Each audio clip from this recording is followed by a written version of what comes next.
Fala pessoal, hoje mais um episódio do Pod Queijo gravado, e se você está assistindo aqui no YouTube, não deixa de seguir as nossas redes sociais, Instagram, TikTok, aqui no YouTube, todos os episódios também vão para o Spotify, enfim, sinal de fumaça aqui é o que não falta para você seguir o @podqueijo1. E aqui agradecendo os nossos queridos patrocinadores oficiais, Laundromat Lavanderias, Encanto de Minas, Ecos Black Imóveis. E hoje, antes de falar do meu convidado, deixa nessa câmera aqui, olha o tanto de delícia que tem na minha mesa.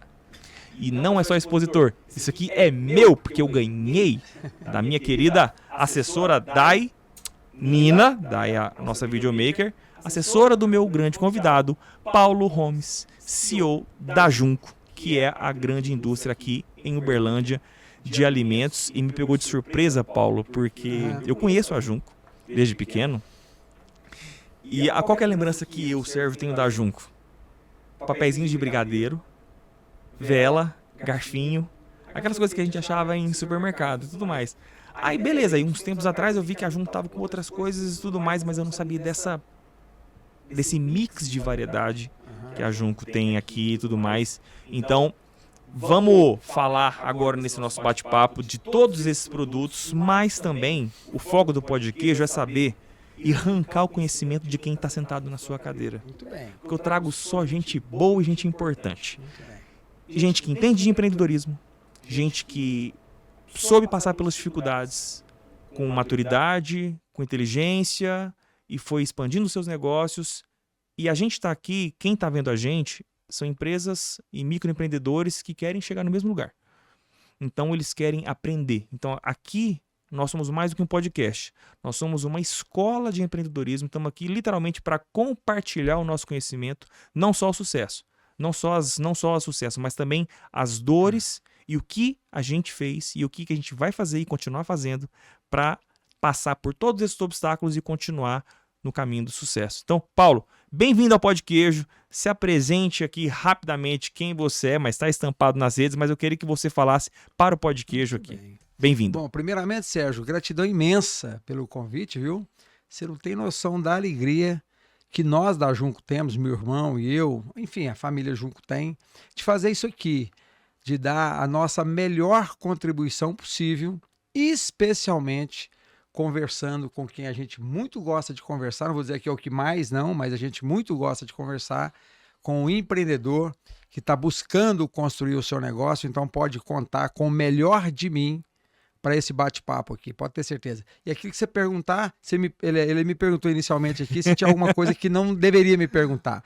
Pode perguntar tudo, e aquilo que eu não souber a resposta, eu vou dizer, esse eu não sei responder, obviamente, perfeito? Sim, maravilha. Tamo junto. Vamos embora. Junco nasceu em 1991. Só que antes... Então, quanto antes desse 1991, porque Pronto. a interessante é o seguinte, nasceu já grande, nasceu pequeno, nasceu numa garagem, nasceu terceirizado. Conta-se como nasceu a Junco, antes de nascer a grande Junco. Perfeito. Mas esse antes é justamente por isso, né? É porque tem uma história antes do começo. Tem uma história de raiz. Antes de brotar em cima da terra, a Junco tinha uma raiz sendo formada.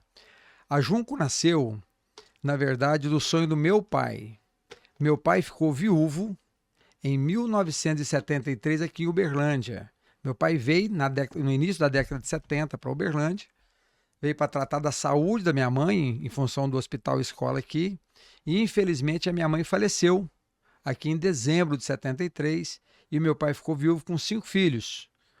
5 filhos. O mais novo tinha 5 anos, a mais velha, minha irmã, que foi responsável pela nossa criação nos primeiros momentos, ela tinha 12 anos. Então ficou de 5 a 12 anos. E o meu pai, ele tinha feito um compromisso com a minha mãe, e honrou esse compromisso, de que não separaria os filhos e que criaria todos nós assim com o melhor dele, né? E não era uma tarefa fácil para alguém que estava viúvo, numa situação financeira muito difícil. Então, foi em 73 isso. De 73 a 77, ele continuou morando em Uberlândia e tocava aqui uma mini mercearia. Vai para Ituiutaba, e aí sim é que começa isso. Em 77, meu pai muda para Ituiutaba para morar nos fundos da casa da minha avó, uma casinha pequenininha que ele tinha lá de 3 cômodos. Os 4 homens dormiam numa cama só e a minha irmã e ele dormiam numa cama de beliche. E lá o meu pai se casa novamente com a minha madrasta, a Dona Divina, que a gente considera como mãe, que pegou a gente bem pequenininho, o desafio de criar 5 filhos que não era dela. Então, por isso que eu digo que a Jun começou aí, porque o meu pai sonhou e correu atrás do sonho. Meu pai sonhou, literalmente, estava vendendo canela, cravo, pimenta do reino, erva doce, coral, açafrão, comino, noz moscada, aquelas cartelinhas, sabe? E a Dona Divina falou assim, vai atrás do seu sonho. E ele Literalmente, assim fez. um sonho, dormiu, sonho mesmo. sonhou. Isso, sonhou que estava vendendo isso. Inclusive, ele acordou de madrugada, 2 da manhã, acordou e contou isso para sua companheira, Dona Divina, e ela falou exatamente isso, vai atrás disso. E ele pegou o primeiro ônibus dessa mesma noite, às 4h30 da manhã em Ituiutaba, Viação Platina, que sai lá de Ituiutaba às 4h30, parou aqui em Uberlândia e foi procurar uma senhora que ele sabia que vendia isso, que vendia isso para ele quando ele tinha essa mercearia. Achou, naquela época não tinha rede social, né? Tinha que procurar procurando mesmo. Era perguntando. Perguntando. E ele acha essa senhora, e eu vou resumir a história. Essa senhora ensinou ele a fazer. Primeiro, isso é importante, precisa resumir não. Mas isso é interessante mesmo. Como foi de Deus, né? Primeiro sonho de Deus. O meu pai é um homem de muita iniciativa. Meu pai é um homem de muita iniciativa. Então ele pegou o primeiro ônibus de Deus. Chegou aqui e encontrou a senhora. Primeiramente ele comprou não, ela cedeu para ele um tanto de cartela para ele vender. Ele foi e vendeu, voltou. Ela vendeu de novo mais um tanto de cartela, falou assim, você vai e vende, quando você vender, você acerta comigo e eu te cedo mais. Na terceira ou quarta vez, o marido dela, na verdade, falou assim, olha, isso não vai dar certo para nós dois, não, é pouca coisa para nós dois, eu vou te ensinar a fazer. E esse te ensinar a fazer, meu pai aprendeu então como comprar, comprou primeiramente os primeiros quilos de condimento no Boca Quente do Alô Brasil, que era um atacado de balcão que tinha aqui no Brasil. Hoje é o Bretas. Isso, lá em cima, na João Pinheiro. Isso. E ali tinha um atacado de balcão. E depois meu pai comprou as cartolinas, o grampeador nas Casas das Linhas, que também era um atacadinho que tinha aqui, que vendia papelaria, né? Produto de papelaria. Soercílio, no Armazém do Ponto X, na Avenida Floriano Peixoto, ele comprava os saquinhos, as essências e alguns outros produtos que não tinha no atacado de balcão. O papai leva tudo isso numa caixa, daquelas caixas de ovo, coloca em cima de uma mesa como essa aqui, no fundo da nossa casa lá, abre a caixa, nos chama e fala, com isso aqui eu vou criar vocês. Quem quiser estudar, vai estudar, enfim. E o meu pai cumpriu com esse compromisso de nos criar com muita grandeza. Ensinou todos nós a trabalhar em torno disso. Aí alguns dos meus irmãos empacotavam, eu era o vendedor de Ituiutaba, depois meu irmão, Júnior, que é meu sócio, foi o vendedor. Enfim, todos nós passamos pela área de vendas. Sim. Desse negócio do meu pai, que não tinha uma razão social. Mais na frente, tipo 85, eu não vou saber precisar certinho, mas mais ou menos 85, 86, esses 2 irmãos mais novos, nós somos 5 filhos, ó. A mais velha já tinha se casado, o Roque tinha mudado para Uberlândia. Eu trabalhava no Bradesco, já tinha ido trabalhar num banco. Fiz carreira rápido nesse banco aí, depois a gente conta sobre isso. Sim. E esses 2 irmãos mais novos aqui, que eu falo que são os verdadeiros empreendedores, que é eles que, juntamente com meu pai, têm a iniciativa de começar o negócio.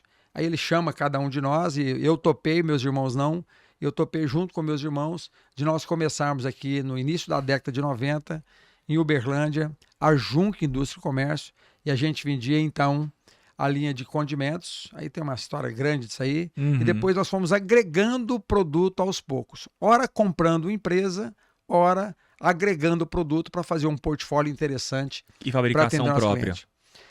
Sim, a linha de condimento, a linha de alimentos, 100% fabricação própria, mas e a linha de festa, 70% do nosso portfólio para fabricação própria, pode ser 70% de 65%, mas nós também importamos muita coisa que já vem na nossa própria marca. Ah, legal. Bacana. Aí, nós vamos falar de uma coisa interessante. Primeiro de tudo, né, que eu anotei aqui. Por que decidiram montar em Uberlândia, sendo que vocês já estavam fabricando ali em Ituiutaba, né? Eu sei que seus 2 irmãos, os empreendedores, junto com seu pai, falou, cara, vamos expandir isso aqui e virar realmente uma indústria grande. Mas por que escolher Uberlândia e não lá em Ituiutaba? Vamos lá, a iniciativa de vir para Uberlândia aí já foi mais minha do que deles. Quando eu vim para o negócio estava ainda em Ituiutaba. As primeiras viagens que eu fiz como comercial, esse Sim. negócio, fui para Goiânia, vim até para Uberlândia mesmo, eles não vendiam em Uberlândia, para você ter uma ideia. Era um negócio bem pequenininho, né? E aí a ideia de vir para Uberlândia foi em função do quê? Nós viemos em Uberlândia e fomos tentar vender nos atacados aqui. E na época a gente fez negócios nos atacados de Uberlândia Sim. e Uberaba.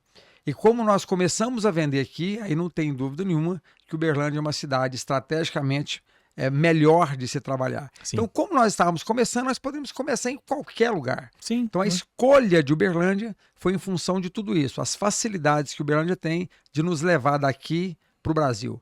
Querendo ou não, Uberlândia é uma estratégia logística aqui muito forte. Pronto. É uma cidade maior. Tudo terminava em Uberlândia, nós tínhamos que pegar mais 100 quilômetros para Ituiutaba. Tudo vinha até Uberlândia. Sim. E daqui a gente ia dar mais 130 quilômetros. Então, ou seja, a decisão de vir para Uberlândia é em função do que nós queríamos ser. Nós queríamos ser uma indústria nacional. E para ser uma indústria nacional, aqui era o melhor lugar. Bacana, bacana. E você falou do sonho do seu pai, né? Eu vou fazer um corte aqui, falar de um sonho meu, e depois a gente volta pro sonho do pai do Paulo. Uhum. Todo mundo pergunta assim, Sérgio, você é meio doido, né? Por quê? Por que você tá criando um podcast? Porque eu sonhei. Foi um sonho, eu não precisava. Mas eu tive uns sonhos que eu acordava de madrugada e tudo mais, e um desses sonhos que eu tive lá em maio para junho ali, eu acordei 2h17 da manhã. Quase a mesma hora do meu pai. Acordei num susto, Uhum. acordei com um susto e eu tenho pó de queijo. Um trem assoprou no meu ouvido, pó de queijo. Eu falei, só que não veio só o nome, veio o nome e a ideia prontinha. Uhum. Cara, sentei e falei, perdi o sono, o que eu vou fazer? Abri meu notebook e comecei a montar um projeto. Okay. 4h31 da manhã o projeto estava pronto. Pronto. É interessante, né? Agora já você falou de instigar as pessoas que estão nos ouvindo, eu já vou instigar já. Por favor. Coloca a minha câmera aqui. A sua é essa aqui, ó. Tá. Olha pra lente ali. Ah, legal. Então, só para instigar. É interessante isso, olha. Meu pai sonhou e pôs em prática. Ele não fez o que você fez de colocar no papel, porque ele não sabia fazer isso. Ele já colocou, foi os pés dentro No pé no ônibus na e foi. estrada e veio embora. Perfeito? Você acordou, te acordaram. Quem te acordou? Não foi um troço, não foi uma vozinha. Deixa eu te falar. É o Espírito Santo de Deus que escolhe determinadas pessoas para determinadas tarefas. Então, Deus escolheu meu pai. Este sonho foi dado por Deus, não tenho dúvida disso. Tanto que a Junco hoje mantém inúmeras famílias, mas acima de tudo, nós temos um projeto social muito forte. Então era um sonho que Deus deu para o meu pai, confiou nele isso. E a parte dele era se colocar em ação, né? Ter atitude. Exato. Mesma coisa, Sérgio. Sim. Que essa vozinha que você ouviu não foi do acaso. É Deus falando com você. E o sonho que Deus te deu, e imagino que te deu completo, você vai ter que colocar agora o pé na estrada e a mão no arado, que é o que você já fez. E aqui é só o começo. Então, resumindo, prepare-se, né, para grandes aventuras. Preparo mesmo. E vou dizer, meu objetivo é exatamente esse. Fala, Sérgio, mas você já está relativamente bem, tranquilo, para que arrumar mais sarna para coçar? Não é para mim. Porque assim, eu tenho essa vontade de chegar nas pessoas e falar assim, cara, o que eu posso te ajudar? É numa dica de empreendedorismo, é alguma coisa? Eu sou administrador financeiro e educador financeiro. Nós não temos isso para os jovens. Hoje o jovem mal sabe a tabuada. O jovem não sabe o que é um cartão de crédito, ele não sabe o que é taxa, ele não sabe o que é juro. Nós não tivemos isso na escola. O Brasil não fornece isso para os jovens. Então a gente cresce e vamos aprender a aprender a parte financeira da vida tomando tapa. Né? Enquanto isso, as instituições elas se beneficiam disso com altos juros e tudo mais. Então, essa é uma das minhas grandes vontades. Não só ensinar a parte de empreendedorismo, mas principalmente a levar educação financeira. Não só para jovens, porque hoje tem uns jovens de 40 anos que também continuam sem ter educação financeira. Esse é o nosso grande objetivo e o que a gente puder fornecer. E todo mundo vê a gente aqui falando, isso é o interessante. Só para completar isso que é importante. Na verdade, né, a história e as gerações são feitas por ondas. Ondas igual a onda do mar. Na minha geração, a onda era de você ter uma carteira assinada. Sim. Bem-sucedido é uma pessoa que tinha um bom emprego e uma carteira assinada. Então, hora você procurava emprego num banco, enfim, era isso. A gente era criado, mesmo na escola, para arrumar um emprego. Sim. Se você tivesse um bom emprego, você arrumava um bom casamento e bom tudo. Esta geração, eu vou dar um salto. Deixar muitas outras para trás, eu vou citar agora. Essa geração, ela tem um misto disso. As pessoas ainda procuram emprego, mas, na verdade, inclusive, assim, influenciada, né? Por diversas ondas. Hoje a meninada quer ser jogadora de futebol, quer ser influencer, quer ser, então, enfim, quer ser um monte, quer ser cantor e quer ser também uma pessoa que tem uma empresa de tecnologia, que tem uma excelente ideia e que amanhã está milionário. Então, por que eu quero fechar o raciocínio aqui, né? Estas ondas, ela acontece. Eu vou chamar para de hoje. Nada vai acontecer por acaso nem fora do seu tempo. Qualquer onda, em qualquer momento, vai depender de muito esforço, de muito sangue, de muito suor e de muita lágrima. Quem não estiver disposto a pagar esse preço, não pense que vai vir de graça. A pessoa ouve a história aí de um Debs, da Zup, de um Felipe Fábio, da Sankia, Sim. e pensa que o Ricardo Rocha, pensa que esses caras aconteceram do dia para a noite. Pede esses caras para contar a história, quantos anos de raiz, quantos anos de relação até que o negócio deles acontecesse. Um Fábio da Start, poderia citar muitos outros aqui. Sim, e quantas vontades de desistir não apareceram no meio do caminho também, né? É isso aí. No começo da Junco lá, beleza, a parte do antes, a Junco antes da Junco tá mais do que claro. Só que aí começou a vir a vontade de crescer. Mudaram pra Uberlândia, beleza. Você acabou de falar que existe a questão do seu pai não tinha um puto no bolso, tava sem grana na época, foi vendendo cartela, consignada, né? Paga primeiro, depois te arrumo mais e tudo mais. Gente, abrir uma indústria não é barato, né? Máquinas são caras. E nessa época que vocês decidiram, cara, estamos em Uberlândia, vamos ampliar e tudo mais, era você, seus irmãos, seu pai. Já tinha capital sobrando, já tinha tudo em mente, não, já sei quais máquinas vou comprar, tinha muita facilidade de comprar isso aí, ou vocês foram capengando, é capital de giro, é empréstimo no banco? Conta aí, porque você, né, dormiu num quarto, numa beliche e tudo mais, de repente, dinheiro estava sobrando ou como é que foi? Então, primeiro, né, a gente tem que, bacana a sua pergunta, a gente tem que lembrar o seguinte, essa história, ela tem 33 anos que ela está sendo contada. Então, são 33 anos, você falou que tem 40? Sim. Então, quando você tinha 7 anos de idade, nós estávamos começando esse negócio em Uberlândia, já vindo de uma história de Tuiutaba. Então, para você entender, nada acontece por acaso. Inclusive, quando alguém me procura, eu falo assim, você tem que estar disposto a gastar a vida. Então, ou seja, um negócio como esse se constrói com a vida. E vou citar outros exemplos agora. Vou citar um exemplo aqui, se você não reparar. Você pergunta para um senhor Dilson, ele vai te contar a história do comecinho dele dirigir o caminhão dele. Sim. Solair carregando o carrinho dele lá com os produtinhos pente e tudo mais. Então, enfim, eu não vou descer na história de cada um desses homens, não, mas todas essas histórias têm a beleza do sucesso. Porém, tem a glória do sucesso. Porém, tem uma caminhada, tem uma viagem que foi feita ao longo da vida. Então, se você não estiver disposto a pagar o preço, inclusive do que você falou e que é importante, né? De muitas vezes ter dado vontade de desistir, e nós também tivemos muitas vezes vontade de desistir, e a conversa era assim, não, vamos mais um pouco. Até um dia que falou, nós não voltamos mais, a gente não vai desistir mais. Nós vamos estourar as pontes do passado. Nós vamos agora só para frente. Então essas decisões, e nesses 33 anos de Junco em Uberlândia, foram de muita luta. Como que os negócios foram acontecendo. Sim. As máquinas foram chegando e tudo mais. Os negócios. Vamos, a Junco tem, ó. Fazendo já propaganda, né? Já vamos começar. Antes de você responder a resposta, vamos falar dessas belezuras que você trouxe aqui pra mim? Vamos. Mas eu posso falar contando? Porque fica legal pode. isso. Então, antes de você contar, deixa eu te dar um presentinho antes. Porque você já me deu tanto presente. Ó, legal. Eu gosto de presente, hein? E como bons mineiros, isso aqui calma. Eu só vou te mostrar, nós vamos tirar uma foto. Menina, já aproveita e vamos tirar essa foto, que isso aqui também vai. Isso aqui é um presente da Encanto de Minas, que é um pão de queijo, que eles fabricam pães de queijo recheado.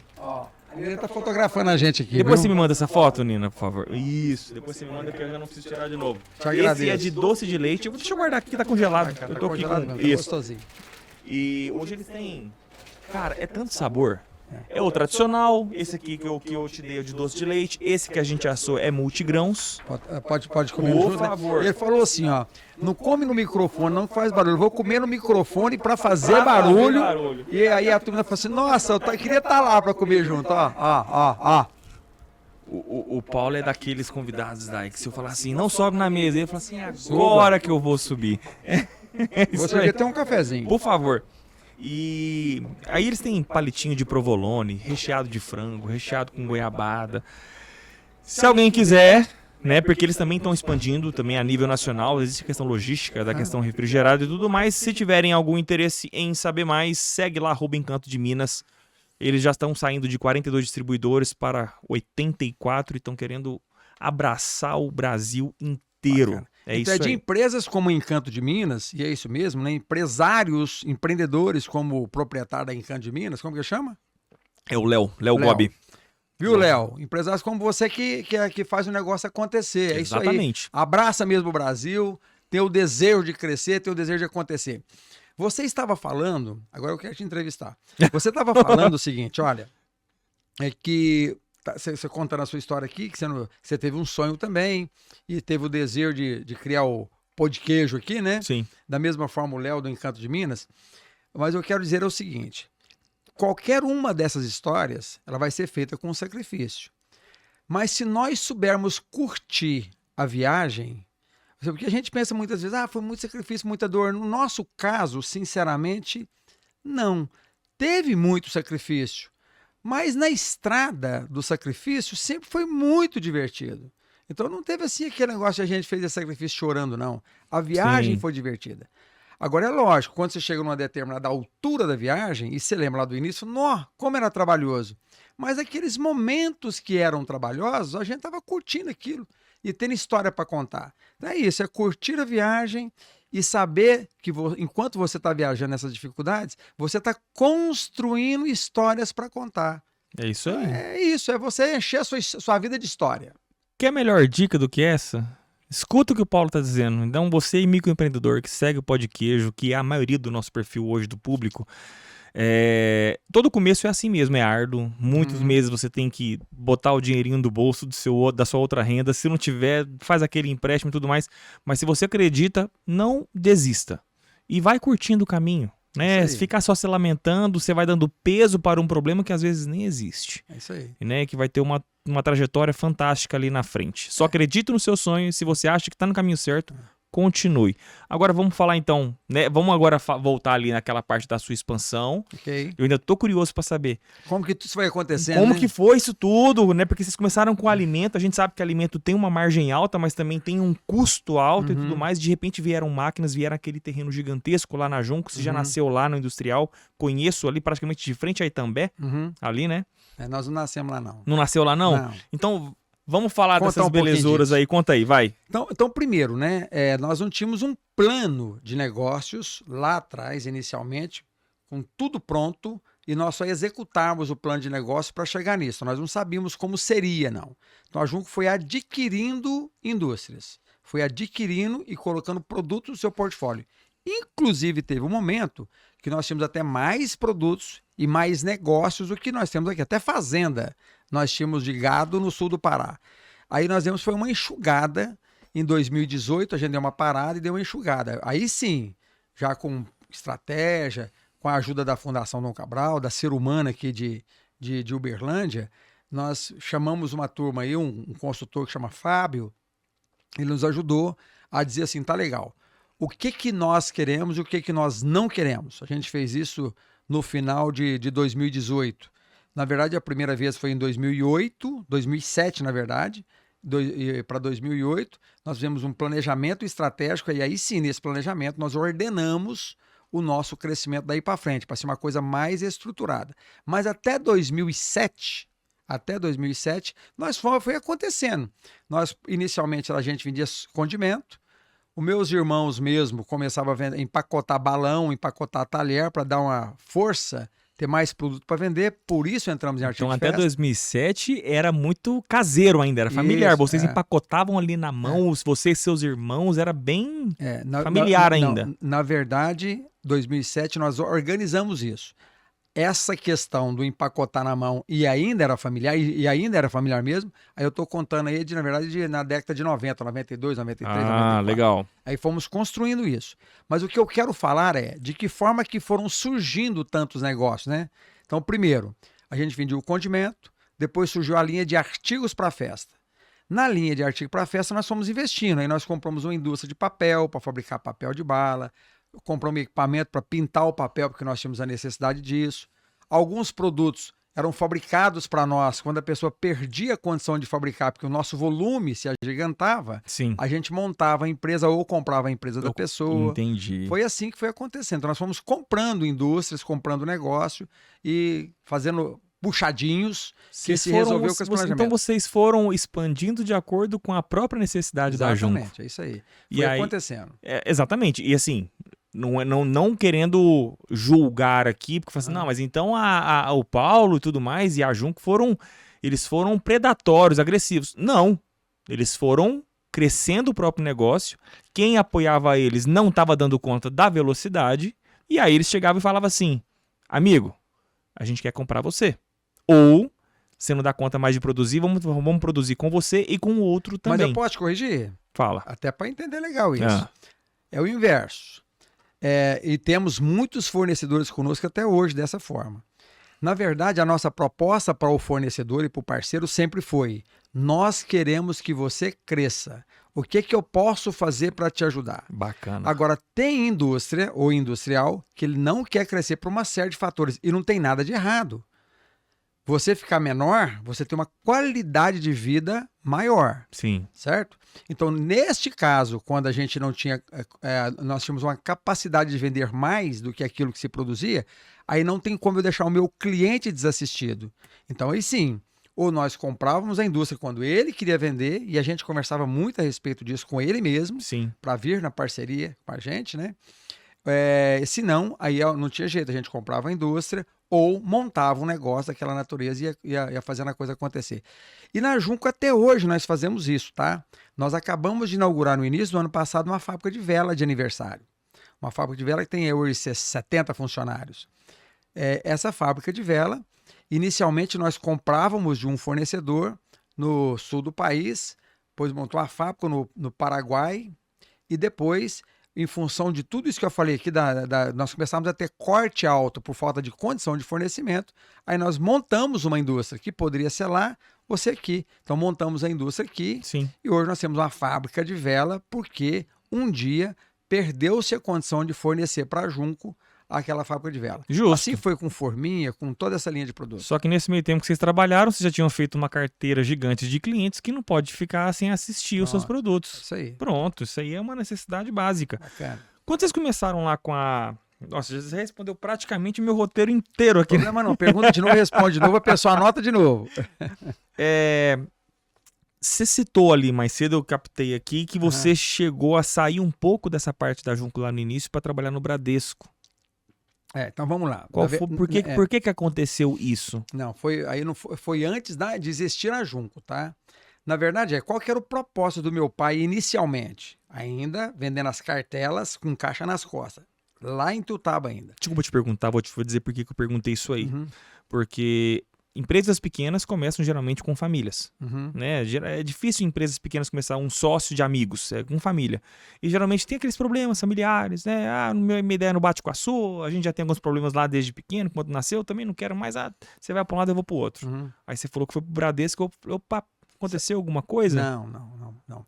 Assim, nós somos 5, eu sou dos sócios da Junco, eu sou o mais velho. Então, minha irmã saiu para casar. Casou com um contador, montou o negócio dela. Meu irmão, mais velho que eu, saiu de Tutaba ainda, quando meu pai vendia as cartelinhas, e veio para Uberlândia, mexe com um cerealista, que hoje é um cara bem sucedido. Certo? Bacana. Minha irmã é bem sucedida, meu irmão é bem sucedido. Eu saí para ir trabalhar no Bradesco. Como eu disse, a gente procurava emprego. Eu fui vender consórcio, vendi cartela com meu pai há muito tempo, depois vendi consórcio, vendendo consórcio, andava no mesmo carro que meu pai vendendo cartela, no estado de Goiás ali. Depois eu fui trabalhar no Bradesco. O Bradesco lançou no início da década de 80 a Bradesco Previdência Privada. Eu fui contratado pelo Bradesco para vender Previdência e fiz carreira rápido. Eu fui vendedor, fui supervisor de vendas, fui gerente regional aqui em Uberaba, depois fui para Varginha como superintendente. Aos 23 anos de idade, eu era um profissional realizado. Aos 23 anos, eu era superintendente regional do Bradesco da Previdência Privada. Então, já tinha um grupo grande sob meu comando aos 23 anos. Então, eu já era um cara maduro aos 23 anos. Ah, entendi. 23. 23 anos, as épocas eram hoje outras. O jovem de 23 não quer sair do joguinho do celular. Não, mas tem muito jovem de 23 tem anos. Tem fora da curva. Tem fora da curva. Muito jovem de 23 aí empreendendo. Mas voltando aqui, isso é importante. Aí, por que eu falo que meus irmãos são os verdadeiros empreendedores?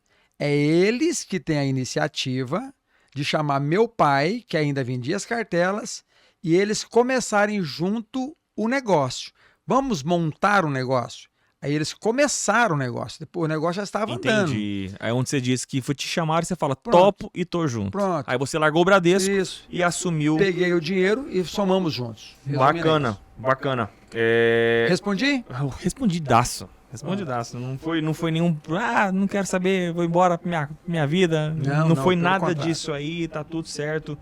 Bom, a história da Junco em si, a gente vai pular essa etapa justamente porque tá estampado no site, redes sociais, a história da Junco é uma história belíssima e tudo mais. Vamos falar dessa questão agora, assim, de... Eu sei que expandir não é fácil, né?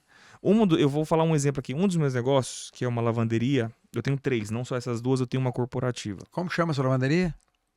Eu trabalho de porta fechada porque ela é corporativa. Como que chama a sua... Essa aqui é Laundromat. Laundromat. É uma pronúncia diferente, né? Laundromat porque ela veio de fora. Laundromat. Ela, aqui no Brasil, ela é do Rio de Janeiro, mas ela nasceu na Argentina em 1981. Legal. Mas o nome é americano, as Laundromats. Lá nos Estados Unidos e tudo mais. A minha corporativa, quando eu comecei a montar, portinha fechada, maquininha usada, tal, aquelas máquinas industrial de lavanderia, né? Começou a crescer e tudo mais, de repente eu fechei um grande contrato com o hotel. E aí surgiu a ideia, preciso dobrar o tamanho. Eu tinha máquina para lavar 300 quilos por dia. Ele tava me dando 580. Falei, pronto, não tô dando conta de atender. Aí conheci uma outra lavanderia, terceirizei um pouquinho do meu espaço e tudo mais. E falei assim, ainda não estou dando conta. Mão de obra, dificuldade. De duas uma, ou eu dobro de tamanho, ou eu fecho. E dobrar de tamanho era um investimento altíssimo. Sérgio, quanto? Cara, $500 mil. É caro, máquina é caro, porque não é só a máquina. É máquina, é estrutura, é trifásico, é galpão, né? Um monte de coisa e tudo mais. O que eu fiz? Terceirizei tudo. Tá resolvido. Então, quando você fala de terceirizar a parte, entendo perfeitamente o que você faz. Só que toda expansão gera custo. E vocês começaram com condimento, depois pularam para artigo de festa e agora estão com essas... Não, aí depois a linha foi crescendo. Linhas maravilhosas aqui. Aí nós lançamos marca própria, a nossa marca de... É até interessante isso aqui, ó. Tudo chamava Junco. Então, eu vi isso aí. Agora vocês têm a Junco, Fan, Happy Life, Doces Tempos. Pronto. Bacana. Por que isso? Aí foi a questão da estruturação de marca vinda do trabalho de consultoria do pessoal de marketing. Nós vendíamos pimenta do reino, junco e bala de coco junco. Pimenta do reino, junco e bala de coco junco. Então, doce e salgado. Pronto. Então aí foi para organizar isso, aí ficou. A linha de tempero, de condimento, a linha salgada, Fan, marca Fan. Aí batata, como tá aqui, marca Fan. Toda a linha de tempero, marca Fan. Linha de festa e doce, Junco. Que doce e festa conversam, tudo marca Junco. E a marca de produtos naturais, que é granola, aveia, que é uma indústria nossa, muito bem montada, diga-se de passagem, a marca Happy Life. A Doces Tempos foi um laticínio que nós compramos em 2018. Nós compramos o laticínio pronto, já em 2018, numa situação inusitada. Uma oportunidade que surgiu, aí já existia a marca Doces Tempos. Então nós compramos a marca Doces Tempos juntamente com o laticínio. Aí o laticínio então fabrica produtos marca própria para Junco. Sim. O doce Junco, ó, brigadeiro de pistache que ficou famoso no Brasil inteiro, vendendo barbaridade. Tá famosão isso aqui. Tá vendendo muito mesmo. Marca Junco, doce de leite. Doce de leite também. Brigadeiro, beijinho. Uma linha de doce na marca Junco, certo? Depois você foca aqui, ó. Essa câmera vai pegar aqui. Isso. Brigadeiro de pistache. E doce de leite. Doce de leite. E tem brigadeiro mesmo. Sim. Mas o que eu tô dizendo, então, essa linha continua o nome Junco em função de conversar com a linha de festa, certo? A marca Happy Life, então, ficou para a linha de produtos naturais, certo? Saudáveis. A linha Fun para a linha de salgado, né? E o Doces Tempos é uma marca de produto que já era muito conhecida na padaria. Então, quem que é o nosso cliente? A padaria de supermercado, a padaria que compra produto para transformação. Eu não vendo a marca Doces Tempos para o consumidor final. Doces Tempos é uma marca que quem me compra é o transformador. Sim, então, é o famoso food service, né? Isso, a organização foi isso, né? Então, dessa forma. Ó, e a marca Fun, como eu já disse, ó, a linha de tempero toda é a marca Fun, tem produtos mais nobres e menos nobres, mas enfim, é isso. Então, assim, a organização, o portfólio de produto foi em função disso.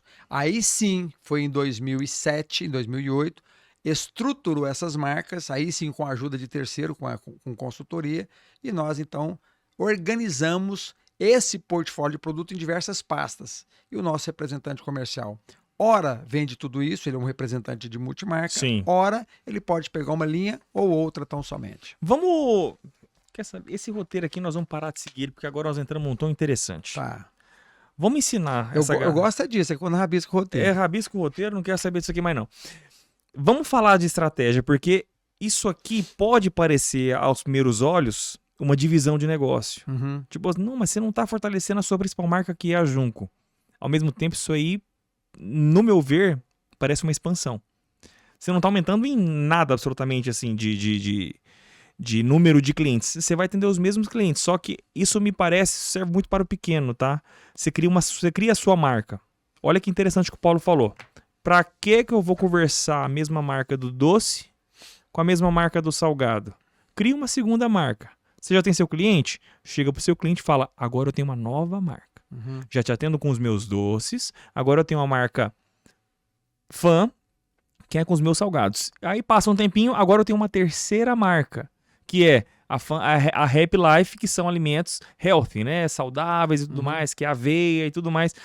Aos olhos do cliente, você está crescendo o seu negócio. E não deixa de estar crescendo, mas você começa a criar aí novas marcas, que isso parece ao mercado um ganho de share. Que não aparece, na verdade, é um ganho de share, porque querendo ou não, se todo mundo vê Junco lá no início da gôndola, até o final da gôndola, fala, cara, que monopólio é esse aí? É Junco de A a Z. Não, começa a criar ali outras marcas e tudo mais. Ninguém precisa saber que a Junco está dominando o mercado, mas de fato vocês estão. Né? Isso aí, querendo ou não, é uma forma, é um marketing estratégico excelente que vocês fizeram. Sérgio, mas não foi por isso. De verdade. E isso, se você tivesse me pedir um conselho, se tiver me pedindo um conselho, eu vou dizer assim, ó, uma coisa legal. Quando você está com um problema de saúde, eu te falo assim, procura um especialista se você tiver com um problema de visão. Procura um especialista nessa área. Sim. Então, a primeira coisa é, quando você é pequeno e você começa, então, a expandir, você fala, cara, eu não sei para onde ir, para organizar o seu negócio, fazer uma boa estruturação de marca, vai no Sebrae, que é um clínico geral, ou procura especialistas para você poder crescer de forma estruturada. Por que eu estou falando procura especialista antes de dar até o meu conselho, meu pitaco de como foi na Junco? É porque nós passamos por isso, né? Sim. Nós fomos arrumando soluções caseiras, nós mesmos que fomos de acordo com a nossa cabeça. Quando nós chegamos a um determinado tamanho e o problema foi crescendo, e foi um problema ter a mesma marca para tudo, aí nós chamamos consultores, especialistas nisso, e aí sim, eles fizeram uma avaliação do nosso negócio e foi aí que nós decidimos as estruturações dessas marcas. Conta esse problema. Por que virou um problema? É por conta disso, é porque eu estava... Primeiro, quando você vai vender para um cliente, um supermercado, por exemplo, o seu vendedor vai lá, quando ele te compra um determinado medidor, fala, não, tá bom, pode, já te comprei muito. Você tinha que fechar a pasta e ir embora. E nós tínhamos ainda o problema do vendedor. Uns vendedores falavam assim, não, olha... É os famosos 3 minutos. Pronto, ele tem 3 minutos para tirar o pedido. Pronto, é isso aí. Aí o vendedor nosso também tem mania. Tem vendedor até hoje que fala, não, cara, na minha região não vende doce. Na minha região vende condimento vende bem aqui, mas olha, não sei por que não vende doce. Sabe por que não vende? É porque ele não oferece, é porque ele não acredita. Aí eu troco o representante, aí o outro vende doce. Então, ou seja, resumindo, quando você faz essa divisão de categoria, eu estou dando para ele 4 pastas. Sim. Cada pasta dessa tem um gerente, que é responsável tão somente por essa categoria de produto. Então, você como representante está indo bem com uma categoria, mas não está com as outras, esses gerentes aqui vão te demitir como representante. Ou vai te ligar e falar, Não, vai te demitir mesmo. Vai dizer, ó, vou dar oportunidade, vou te treinar, tá faltando o quê? Treinamento e tal. Se ele não compreender, e é possível que ele não compreenda, por conta de característica dele, sim, ele vai perder a pasta de alimento. Agora, eu falo assim, ó, o meu cliente da Junco não pode deixar de ter a oferta naquela região de determinado produto por decisão do vendedor.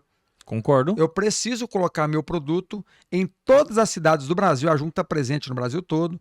Eu preciso colocar o meu produto em todas as regiões do Brasil e dar a oportunidade para o consumidor final experimentar cada delícia dessas marcas. Então, nós temos um compromisso com essa distribuição. E para que isso ocorra, nós vamos fazer o que tiver de fazer, inclusive colocar 4 representantes na região. É isso aí. Você tocou num ponto interessante. A Junco está presente em todas as cidades do Brasil. Uhum. Essa parte logística é inteiramente feita pela Junco? Vocês têm CDs de distribuição lá fora? Ou são parceiros que fazem, tipo, o cross mesmo? Nós temos muitos modelos, inclusive esses que você citou.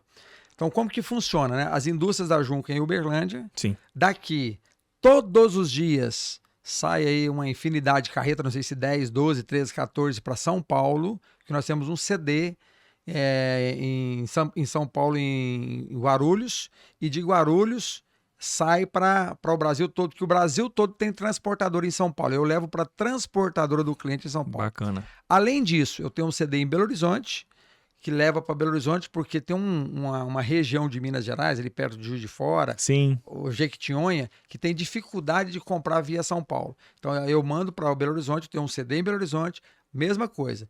Levo para Belo Horizonte, lá eu coloco em pequenos caminhões, em vans, em ducatos, e aí ele faz a última milha, levando até meu cliente no ponto de venda final. Temos CDs no Nordeste e temos CD no Sul.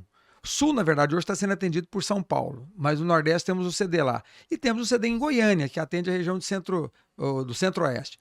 Cada um desses CDs tem um modelo de distribuição que é típico daquela região. Nós moramos num país transcontinental, então nós nos adaptamos ao modelo de cada região. Para mim, o que importa, ou para nós na Junco, o que é importante é que o meu produto chegue até o ponto de venda final. É isso. E além disso, o meu representante comercial, para você entender como funciona a lógica.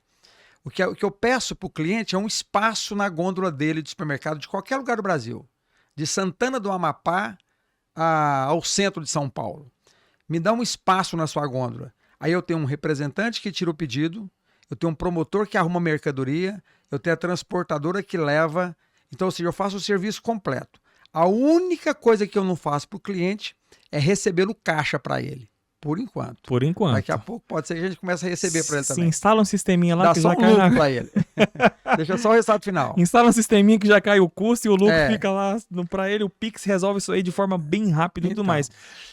Bacana isso, né? E assim, eu vejo muita gente falando assim, meu produto é muito bom, tem uma ideia muito boa, mas eu não consigo expandir nem entregar. Aí fica aqui concentrado nesse mercado desse tamanhozinho. Uhum. Gente, olha aqui, olha o trampo logístico que a Junco tem, sem reclamar, e chega no Brasil inteiro. A transportadora tá aí, gente. Nós estamos numa cidade aqui, e acredito que hoje, com essa facilidade de estradas e tudo mais, não é desculpa você falar que não consegue entregar. Desculpa. Né? Se for produto pequeno, tem os Correios, tem hoje entregadores de empresas privadas como Amazon e Mercado Livre. E se for produto que precisa de transportadora, gente, igual disse um outro convidado meu, eu resolvi minha questão de logística o dia que eu usei um telefonema. Uhum. Eu liguei para um cara que passou, uma cliente minha disse, nossa, você não consegue entregar lá na cidade não? Tem um rapaz que vem entregar um queijo aqui numa Fiorino refrigerada. Liga para ele, talvez ele passe na sua cidade. Essa ligação fez hoje com que ele vende em Minas, São Paulo, Paraná. Cara, é uma ligação. Então, se você tá com... Não vou falar preguiça não, mas se você tá aí empacado na questão logística, vai no Google, digita transportadora na sua cidade e liga. Faz uma ligação e pergunta: vocês entregam na cidade tal, onde você está querendo atingir? Eu tenho certeza que eles entregam. É isso aí. Na verdade, o empreendedor tem que ser igual água descendo montanha abaixo. Você desce a água, o rio vai descendo a montanha abaixo, ela não para. Se aparece uma barreira, ela acha o caminho dela no meio da montanha e segue o curso dela, né? O curso então, vai. Então nós é isso, né? Vão apresentar as dificuldades, vão aparecer as barreiras e nós temos que achar os alternativos, os caminhos, mas o rio tem que continuar. Vamos falar de uma questão interessante que é o açúcar. Eu acredito, não sei se... Eu falei pra você que eu fiquei nos últimos meus 5 anos na Mondelez, né? Que é uma indústria de chocolate e outros doces aí, refrescos e tudo mais. E o consumo de açúcar, querendo ou não, tá se tornando um vilão nos últimos anos. Açúcar virou um veneno, que isso mata, que isso não sei mais o que. Não matava quando a gente era criança, porque a gente também não parava quieto em casa, né? Pelo contrário, o açúcar era benéfico, porque a gente gastava ele o dia inteiro. Hoje a criançada não tá mais na rua, tá nas telas, então de fato vira um veneno, entre aspas, dizendo assim. Como que a Junco tá lidando com essas questões de fabricar essa questão do doce, ter muito açúcar e tudo mais, e para vocês se encaixarem no mundo também que está virando aí sustentável, responsabilidade social, diminuição de açúcar, bem-estar, qualidade de vida, etc. Nós temos diversas realidades no Brasil. Nós temos a realidade que talvez seja mais conhecida em Uberlândia e por uma determinada classe social, talvez até que você pertence, é que de fato o açúcar é um problema grave que precisa ser combatido e por isso nós oferecemos a linha de produtos naturais, que conversa com essa população. Sim. Mas nós temos uma população que, na verdade, falta é alimento. E como você falou, o açúcar dá energia. Porque o açúcar bem consumido, ele vira energia. O que você não pode é comer o açúcar, né? Consumir açúcar. Não pode para a sua saúde. É consumir açúcar e ir para o sofá. Porque se você for para o sofá, se você for pedalar, eu pedalo, faço trilha. Também. Tamo junto. E quando a gente faz trilha, o que você come lá no meio do mato? Rapadura. Não, melhor alimento? O que você tiver de açúcar. Pronto. Mete pra dentro. Você come a rapadura, te dá energia de imediato e você pedala mais 20, mais 30 quilômetros. Então, na verdade, o alimento que se consome depende da vida que você leva. Então, vamos lá. O que eu estou dizendo com isso é, na festinha de aniversário, não vai deixar de faltar o brigadeiro e o beijinho. Então, eu quero fornecer o brigadeiro e o beijinho para a alegria da criançada. Porém, nós nos preocupamos sim com a saúde. Aí nós empregamos em nossos alimentos o produto mais saudável para aquela categoria. E nós somos muito criteriosos quanto a isso.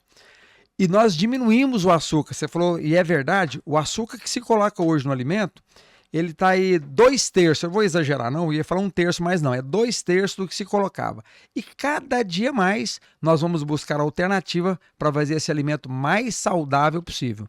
Mas eu estou chamando a atenção para nós não esquecermos, porque talvez nós que estamos numa classe social diferenciada, a nossa briga é contra o peso, é contra a balança, mas existem regiões do Brasil e do mundo que a briga é contra a balança, mas é para aumentar o peso, porque senão a pessoa, inclusive, perde a vida se ela não tiver alimento suficiente para ter a energia suficiente para o dia a dia. Fato. E você falou uma coisa tão interessante. Tem lugares do Brasil que a gente só precisa realmente de alimento, né? Quando eu era jovem, foi meu primeiro empreendimento. Eu morava no interior eu sou de Uberlândia também. Não nasci aqui, eu sou cuiabano. Só que eu vivi a vida inteira em Uberlândia desde pequenininho. Quando eu já estava, depois de formado, me arrisquei lá em Mato Grosso e tudo mais e viajei muito. Viajei todo o estado de Mato Grosso, sudeste do Pará, todo o estado do Tocantins e todo o sudeste goiano. Opa. Já cheguei lá, tá em Taboca. Você conhece Taboca? Taboca é onde? Taboca. Você acha que São Félix do Xingu é fim de linha? Você atravessa uma balsa, tem mais 30 quilômetros de uma estrada de chão única, parece uma floresta, em que só passa um. Então, se aparecer um caminhão te atravessando, você tem que entrar no meio da mata para ele vir atravessar. Cidade que na época funcionava só com energia... motor. Energia motor. Como é que chamava aquele programa do governo? Energia para Todos, alguma coisa assim. Cheguei até lá. Luz para Todos. Luz para Todos. Nessas cidadezinhas, uma coisa que você falou muito interessante. Eles não estão preocupados com o preço que você vai oferecer o produto. Eles só perguntam, vocês têm? E vai chegar? Se eu te comprar, você vai mandar? Eu ia pronta entrega. Ok. Só a solução Você era tem? essa. Tem. Desce. É isso aí. Descarrega. Quanto que é? Não tô perguntando o preço, só desce. Então, realmente faz muito sentido. Em alguns lugares do Brasil, e até hoje é assim. Isso eu tô falando em 2010, 2011. Uhum. Até hoje é assim. Muitos lugares do Brasil ainda eles precisam de ter. Independente do quanto você tá cobrando. Então, querendo ou não, chegar um alimento lá ainda hoje é uma tarefa árdua aqui para nós. Até porque o Brasil é gigantesco, né? Como eu te disse, a gente vende na 25 de março, vende no centro de São Paulo, vende nos principais, mas a gente vende também na Ilha do Marajó. Então, em algumas cidades da Ilha do Marajó, Caramba. ainda é isso que você está falando. É isso aí. É bacana, bacana mesmo. Já pensou em desistir alguma vez nessa trajetória toda, Paulo? Então, já pensamos sim. Nós pensamos, não foi só uma vez, não, foram muitas. Já vi o desejo de desistir. É interessante isso.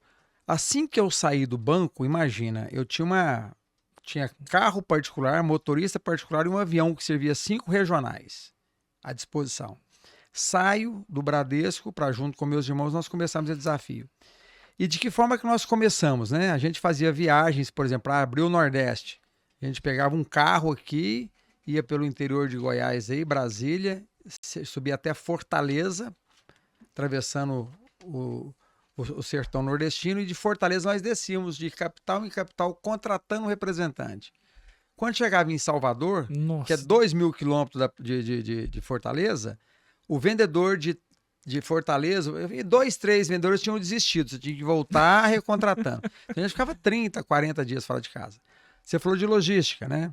Quando eu fui vender no Mato Grosso e depois nós descemos até Rondônia, a gente formava carga. Então, quando você vendia um determinado número que dava uma carga, você mandava pelo correio aqueles blocos de pedido para que eles carregassem um caminhão e esse caminhão subisse entregando. Então, era 15 dias para vender e 20, 30 para entregar. Então, por que eu estou dizendo isso, né? Estas dificuldades eram muitas, é muito diferente do que dessas possibilidades enormes que nós temos de transportadora que você citou. Sim. Naquela época não tinha, cada atacado tinha os seus caminhões. Vocês iam de carro ou caminhão? Nós íamos de carro. Sim. E o motorista, depois um outro motorista contratado, subia de um caminhão entregando. Quebrando os pinos de molejo toda a viagem. Isso. O que eu quero te dizer com isso é o seguinte. Então, ou seja, no meio de tanta dificuldade, é lógico que foram muitas as vezes que eu, Paulo, me lembrava da minha época de banco. Eu tinha mania de onde eu chegava, eu ia no Bradesco. Porque normalmente eu conhecia alguém de algum lugar. Quando eu andei o Brasil, eu conhecia alguém. Até o ponto, eu não vou mais visitar o Bradesco e os meus colegas, porque isso me dá vontade de desistir. Então, a partir de hoje eu não faço mais isso. Nós vamos focar no nosso negócio e não existe mais essa palavra desistir. Assim foi eu, meu pai e meus irmãos. Nunca mais vamos falar em desistir. E aí a gente só acelerou. É a famosa atração do pensamento, né? É a lei da atração. Enquanto vocês estivessem pensando na dificuldade, todo dia você ia acordar pensando no Bradesco e a vontade de desistir e vendo o negócio da Junco ali tentando ir, mas a sua vontade de desistir estava caminhando junto. Isso aí. Para disso. Foca só em uma coisa, para de ter essa vontade de desistir, senão uma hora ela vai chegar, né? Pronto, é isso aí. E assim, eu até compreendo. O que eu tô querendo chamar a atenção aqui, e se tiver de ter algum ensinamento, foca no seu negócio e não olha para os lados. A água vai bater no seu pé, vai dar medo muitas vezes, o medo vai vir dificuldades. E eu não estou sendo romântico aqui, não. O medo romântico é uma coisa, o medo mesmo, quando você está no meio da guerra, ela é diferente. Você vai vir o medo, vai vir vontade de desistir, vai vir aperto, você fala, agora não tem jeito, mas vai em frente, continua caminhando. O que é pior do que cair? Pior do que cair é não se levantar. Ó, dá um bom corte aí para viralizar, hein? Mas pior do que cair é não se levantar. Então caiu, não tem problema não, levanta, sacode a poeira e bora continuar. É isso é a vida, né? Bora continuar. Olha, eu fico escutando gente que manda direct, mensagem e tudo mais. Sérgio, eu tô com uma dificuldade assim assado. Falei, qual que é a sua dificuldade? Eu não consigo vender mais. Tem um produto, tem uma rede social, tem o seu estoquezinho lá parado e tal, e não consegue mais cliente. Não consegue vender mais, não consegue expandir. Olha o que o Paulo acabou de falar aqui e que eu vou... volta um pouquinho agora. Olha o trampo que ele teve lá na década de 90 e 2000. Ele viajava de carro. Rondônia, subia daqui para o Nordeste, fazendo ali Goiás, Mato Grosso, Distrito Federal. Olha como que era na época para contratar representante. O cara tinha que gastar milhares de reais, combustível, almoço, janta, hotel, para contratar representante, sendo que hoje você faz isso com um telefonema. Nem telefone você precisa gastar. Você acha o cara na internet, manda uma mensagem, quer ser meu representante? Nem o portfólio você envia pelo correio, você envia digital, um catálogo. Sem entrevista online. Sem entrevista online. Você não tira, desculpa a palavra aqui, você não tira a bunda da cadeira para contratar a equipe de venda no Brasil inteiro. E olha a dificuldade que o Paulo teve. Então assim, falar que a Junco hoje, porque o cara já é grande. E merecidamente é. Porque tudo que você passou e está contando aqui, caramba. Deixa eu só fazer uma correção importante. Não é o Paulo. Eu falo Paulo porque você é meu convidado. Mas eu quero só fazer essa correção para ficar registrado. Essa dificuldade saía eu e meus irmãos fazendo a mesma coisa, cada um para uma região. Então, enquanto eu estava aqui, o Júnior, meu irmão, estava em outra região, o Onésimo estava em outra região, o meu pai estava em outra região. Ou seja, nós saíamos fazendo isso, porque senão a expansão não aconteceria. Então nós vamos simultaneamente. As mesmas dificuldades que eu chegava contando de cá, meu irmão tinha vivido da mesma forma de cá. Então o crescimento da Junco foi assim. Primeiramente, dificuldade nossa. Depois nós contratamos pessoas. E as pessoas que vieram somar conosco, que não foram poucas, e poderia me lembrar aqui e nominar algumas, que também saíram fazendo a mesma coisa em nosso nome, com as mesmas dificuldades. Bacana. Crescer dói. Crescer dói. Vamos focar um pouquinho em Uberlândia. E aqui eu queria entender um pouco de você também, essa questão do mercado de Uberlândia, você como empresário, industriário. Duas perguntinhas aqui, não são capciosas não, mas é porque nosso público de Uberlândia é grande e eles vão querer saber. Porque existe um ditado, sabe, que o pessoal de Uberlândia, né, ganha mal, porque comparado a outras cidades e grandes capitais ganha bem. Gente, tudo bem, né? Custo de vida, renda per capita, grandes negócios, tudo isso influencia. Mas como que é encontrar e reter talento em Uberlândia? Porque isso aqui é interessante, né? Porque há planos que você procura aqui dentro e crescer aqui dentro, ou você traz talentos de fora? Então vamos lá. Primeiro, quero fazer uma correção importante. Essa dificuldade não é de Uberlândia. Essa dificuldade é do Brasil e do mundo. Eu viajo o mundo. Sim. E onde vou, a grande dificuldade é contratar e reter talentos. Essa dificuldade não é de Uberlândia. Isso é importante entender. E o mundo hoje, ele é muito próximo, porque nós temos hoje, nosso mundo é linkado, né? Sim. Nós temos gente trabalhando aqui para uma empresa em Nova York e daí por diante. Então as oportunidades são muitas, mas vamos falar sobre isso, né? Então primeiro, hoje nós temos alguns concorrentes importantes e eu quero ser honesto e franco com isso. Um dos nossos grandes concorrentes é o tanto de benefício social que é dado pelo governo. Então, ou seja, a pessoa hoje, ela recebe uma série de benefícios que perde, inclusive, se começar a trabalhar de carteira assinada. Então, ou seja, é um concorrente forte os benefícios que são dados pelo governo. E é um perigo, inclusive, isso, porque como que isso começou em outros países? E posso citar aqui gente que está no sinaleiro hoje pedindo dinheiro aqui, os venezuelanos, né? A Venezuela era um país rico, talvez era um dos países mais ricos que nós tínhamos aqui na nossa região há 20 anos atrás. Tinha o petróleo, mas em função disso, encheram os venezuelanos de benefício social e desaprenderam a trabalhar. Então o risco que nós corremos, isso é verdade, o risco que nós corremos é de estar fazendo isso com os nossos jovens, especialmente os jovens da periferia e de menor condição de renda. Porque na hora da decisão do pai hoje, o não trabalhar, ele ganha mais do que trabalhar. Ele vai fazer bico, mas não vai trabalhar de carteira assinada. No primeiro momento, a decisão é correta. E quem sou eu para falar para esse cara que não é correto, considerando que a soma desses salários é maior do que ele em trabalhar? A soma do benefício com os bicos. É maior. Então, quem sou eu para dizer que esse cara está errado? Quem sou eu para julgar ele? Porém, o risco que nós corremos desse apagão de mão de obra que você está falando, ele só se complicar. Esse é um problema, especialmente para a classe menor. Outra coisa, reter talentos. Se nós temos pouca educação, eu não estou falando de educação de escola, não. pouco ensinamento, pouca compreensão da vida, as pessoas mudam de emprego por causa de R$ 100. Então ela entra trabalhando na empresa, qualquer dificuldade, ela pula para outra empresa, porque ela vai receber o seguro-desemprego e ainda mais um salário de R$ 100 a mais, um benefício a mais. Então é um complicador.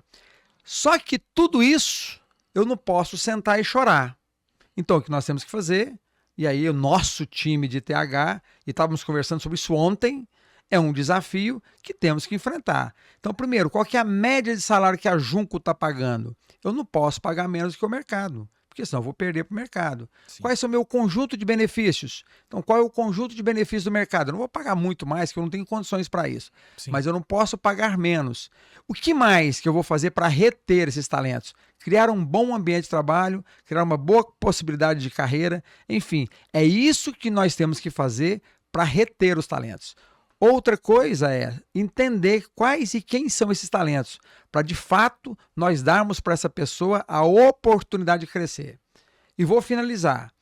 E se porventura uma pessoa que trabalha com a gente e que é um talento, mas que chegou no... Eu não tenho condição de oferecer mais para ele em função de uma série de coisas, e se ele tiver que ir embora para uma empresa maior e melhor... Voa. Eu vou abençoar a vida dele. Da mesma forma que eu estou formando talento para os outros, eu também contratei talentos que foram formados por outros. Então, ou seja, isso é uma corrente, uma cadeia, e que não nos deve desanimar. Pelo contrário, nós devemos compreender isso e tocar a vida. Pensa a gratidão que esse rapaz, ou a profissional, vai ter, saber de que ele adquiriu um grandíssimo talento e uma carreira na Junco, e chegou ao ponto dele falar assim, obrigado pela bênção, eu tô crescendo e voando. Isso não tem preço. Isso aí foi uma obra sua, né, e do Grupo Junco, do seu TH, que fizeram isso aí. Perfeito. Você citou lá no início que empresas, indústrias menores, elas têm, às vezes, até uma maior qualidade de vida. Elas não querem crescer e tá tudo bem, tá tudo certo, cada um estipula o seu objetivo onde quer chegar. E vocês decidiram assim, não, a gente quer... O céu é o limite até onde o nosso céu bate. Só que aí também você perde essa qualidade de vida e tudo mais, e depois você encontra a qualidade de vida lá na frente. Né? Não vamos falar que a vida é um inferno porque quando você chega nesse ponto, porque não é. Mas, querendo ou não, né? Sabe aquele ditado, quanto maior você é, maior o tom, maior os problemas, maior é tudo. Quais os maiores desafios de gestão hoje no Grupo Junco? Porque ainda você está na frente, né? Existe um conselho e tudo mais, você é o CEO, mas você que ainda está na frente da gestão inteira, certo? Na verdade, aí daria um capítulo para uma entrevista só disso. Nós estamos exatamente passando pelo processo de sucessão. Então, nós já estamos com a terceira geração. Eles é que estão sentados nas cadeiras hoje nos processos decisórios. Meu irmão e eu estamos ainda na frente do negócio, mas estamos nos últimos metros da corrida. E estamos passando o bastão para a turma que está preparada para isso. Conta aí, quem são? Seu filho? Na verdade, um sobrinho. Eu tenho 2 sobrinhos e tenho 3 filhas na operação. Um deles será escolhido. Eu até digo o seguinte, a gente... Olha aqui eu perguntando as coisas aqui. Mas vamos lá que isso é importante. Olha que coisa interessante, né?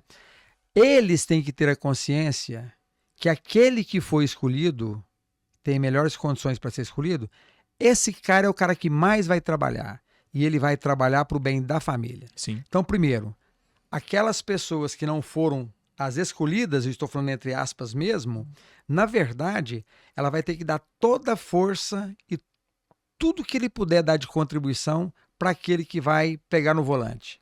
Porque ele depende desse cara ir bem no volante, para ele também bem. Sim. Porque se porventura o negócio for mal...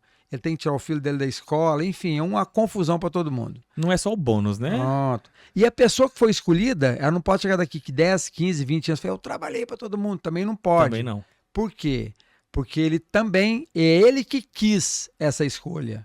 A escolha vai ser feita hoje. Ele pode dizer, não quero. Mas se você falar, eu quero sentar nessa cadeira, saiba que ele vai ter que trabalhar um pouco mais para todo mundo. Sim, exatamente. Paulo, acredite ou não, nosso tempo... Esgotou. Não, eu não queria esgotar, mas vamos marcar mais, falar de outros temas, porque isso aqui é um papo que vai para mais de dia. Só que antes de eu pedir para você deixar a sua mensagem final, você já deu várias dicas e para os microempreendedores, deixa eu falar um pouco do Paulo aqui, do mini currículo. Então assim, antes de eu falar, Paulo, deixa a sua mensagem final, eu vou falar, o Paulo é isso aqui tudo. e agora sim, deixa a sua mensagem final. Paulo, para quem não sabe, né, ele contou a parte dele aqui, mas ele não falou o que ele fez por trás disso. O Paulo ele é formado em Direito, com pós-graduação em Gestão Empresarial, CEO do Grupo Junco, né, que é uma empresa especializada em fabricação de balas, doces, condimentos, tudo que a gente já disse aqui e tudo mais. Ele também é presidente do Sindicato da Alimentação de Uberlândia do Sistema FIENG. Bacana.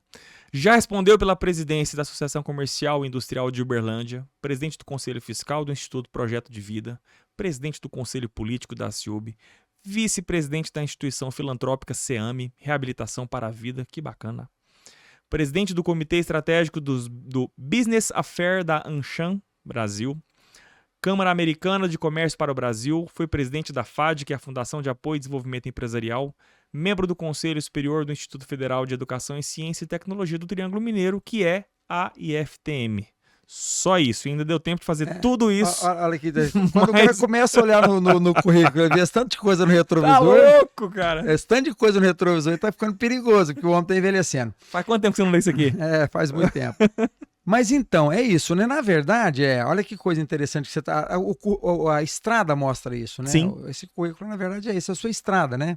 Então, ou seja, primeiro, a gente pode escolher só ter o seu negócio e olhar só para o seu umbigo e crescer no seu negócio. E você não vai ter, você vai economizar muitas horas de sono e muitas noites saindo de casa para essas atividades todas aí.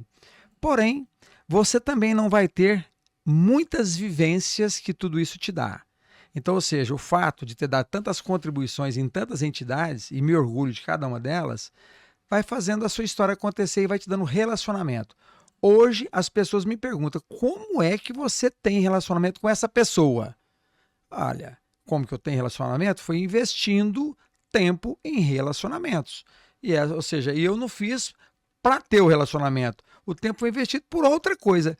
Por um aus do acaso, nós fomos encontrando pessoas na estrada da vida que nós tivemos alguma caminhada junto em algum momento. Sim. Isso vai abrindo portas. Você bate nas portas certas e elas vão se abrindo em função dessa construção que é trabalhar para o outro, trabalhar para o todo. Então, Exato. fiz isso com muito, muito carinho. Fizemos uns comentários de uma geração nova de hoje, né? Que eles estão com pressa, eles estão com muita pressa para ter as coisas, querem ficar ricos e milionários da noite para o dia e tudo mais. E eu vejo muito isso. Fique rico sem aparecer. Fique rico sem aparecer. E qual que é a graça de não aparecer? Aí tá bom, você vai ficar rico. Pra quê? Pra gastar tudo sozinho, já que você não aparece, você não conhece ninguém. Você vai gastar uma coisa que é irrelevante.